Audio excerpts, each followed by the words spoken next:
안녕하세요. 저는 24살 송민정입니다. 저는 미숙아로 태어나 의사가 살기 어렵다고 했지만 엄마는 포기하지 않고 저를 살리셨습니다. 저는 어렸을 때 뇌변변 장애가 있다는 것을 알게 되었고 그 이후 여러 어려움 속에서 살아왔습니다. 어린 시절 다리 수술을 한 저는 늘 아슬아슬하게 걸었습니다. 그걸 보고 철없던 친구들은 펭귄 돼지라고 놀렸습니다. 이런 환경에서 자란 저는 의지할 사람이 엄마밖에 없었습니다. 그러던 어느 날 엄마가 돌아가시게 되고 제 삶은 무너졌습니다. 몰랐던 빚들이 생겨 독촉 전화가 오기 시작하였고 이것 때문에 불안증과 우울증이 심해졌습니다. 저도 모르는 사이에 제 몸을 해하고 있었고 이런 모습에 놀란 남자친구는 보치사님께 다급히 연락을 했습니다. 삶을 포기하고 싶었던 저에게 보치사님은 어떻게 살고 싶은지를 물었습니다.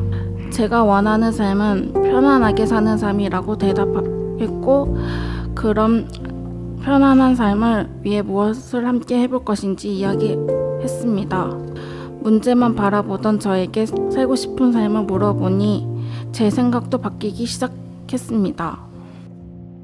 그중 가장 기억에 남는 것은 제가 가장 좋아하던 글쓰기를 해보자는 보치사님의 제안이 있었습니다. 글쓰기는 제가 어렸을 적부터 자신 있었던 활동이었습니다. 학교 체육 시간에 다리 때문에 체육을 할 수 없었던 저는 늘 책을 읽거나 글을 썼기 때문입니다. 글쓰기 모임으로 글을 쓰며 그동안 나의 일들을 정리하고 있었습니다. 그러면서 저는 조금씩 치유를 받았습니다. 이렇게 활동을 하면서 집에만 있지 않으니 무력감이 사라지고 자신감이 생겼습니다. 물론 병원도 꼬박꼬박 다녔습니다. 그렇게 몸과 마음이 건강해지면서 일을 시작할 수 있게 되었습니다. 취업을 도와주시는 선생님께서는 무엇보다 제가 잘할 수 있는 일을 연결해 주셨습니다. 이전에 경험이 있었던 바리스타나 제가 제빵과 관련된 활동을 꼭 하고 싶었었는데 지역 내 오솔가게인 디저트 마마에서 일을 할 수 있게 되었습니다.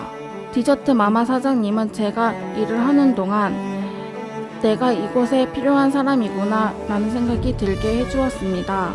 사장님께서는 민정씨 덕분에 내가 일을 하는 게 더욱 편해졌어 고마워 라고 말씀하셨는데 저에겐 굉장한 힘이 되었습니다. 임신을 하고 출산 후 일을 그만두게 되었지만 사장님과 만남을 이어가고 있습니다.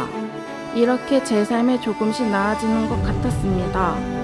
그러던 중 갑자기 임신 7개월이라는 사실을 알게 되었습니다. 갑작스럽지만 살아가야 할 이유가 하나 더 생겼습니다. 그런데 아이가 생각보다 빨리 태어났고 여러 어려움이 있었습니다. 하나의 발달을 가장 걱정했는데 보육원 조기 개입 프로그램을 받으며 하나가 많이 좋아져서 안심이 됩니다. 일주일에 한 번씩 치료사 선생님들이 저희 집으로 방문하여 아이의 발달을 확인해 주시고 집에서 할 수 있는 촉지 방법을 알려줍니다. 또한 부모로서 어떤 역할을 해야 하는지 잘 몰랐는데 1:1 양육 코칭을 통해 엄마로서 많은 역할을 배웠습니다. 이렇게 남편도 저도 많이 달라졌습니다. 하나를 보면 잘 자라고 있는 것 같아서 마음이 뭉클합니다. 그리고 저를 가장 가까이서 도와주시는 할부 선생님을 만나게 되었습니다. 선생님은 요리 방법, 집안일 등을 알려주시고 저를 가장 가까이서 친정엄마처럼 도와주십니다. 부모님이 모두 돌아가셔서 의지할 곳이 많지 않았는데 선생님은 저를 딸만큼 아껴주시고 도와주셔서 참 고맙습니다. 예전에 저는 삶의 의미를 모르고 살아서 살고 싶지 않았습니다. 혼자서 감당해야 되는 과 스트레스로 어떻게 살아가야 할지 막막해서 매일 집에서 무력하게 지냈습니다. 그런데 복지관 선생님들을 만나고 어떤 삶을 살고 싶은지 그려볼 수 있었습니다.